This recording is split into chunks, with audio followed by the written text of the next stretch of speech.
A local low-income housing apartment has been the target of multiple code violations, with more being filed in just the past week. Here's Skyview 21 giving you a nice look of the Linden Terrace Apartments, where recently someone got stuck in the elevator for a while, and the people who live there say that's not the only problem they've been facing. CBS 21's Elise Person joins us now in Harrisburg with what else is happening there. Elise.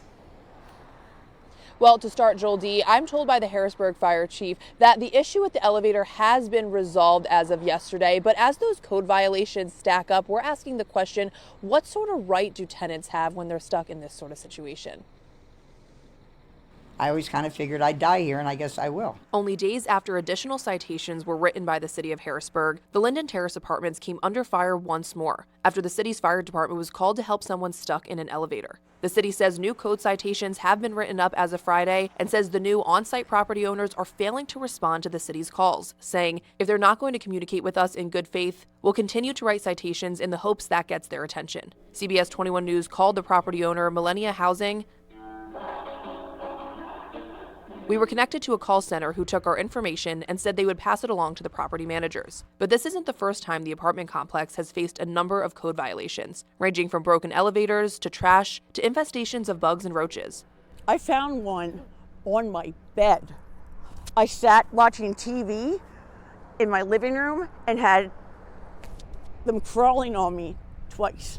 But for residents with nowhere to go, what rights do they have? They can withhold the rent, and when I say withhold the rent, they put in maybe their own savings account so they can show the judge, I didn't pay them because of this, but I held the rent. Here's the statement to show I'm paid. One attorney says for tenants who may not be able to afford legal representation to begin to create a paper trail and look to the city. They can take pictures of the bugs. This is what's in my bed. This is what's on our floor. These are the rats that are running across. You got to have proof. They should be in touch with the city solicitor. That's the city attorney, and the city solicitor can bring a lawsuit against that landlord. Now, we still haven't heard back from the property managers, but it is important to note that if you are in a situation like this and you don't feel like you can afford legal representation, there are a number of free services, including consultations. You can go to our website, cbs21.com, for a list of those. But for now, I'll send it back to you in the studio.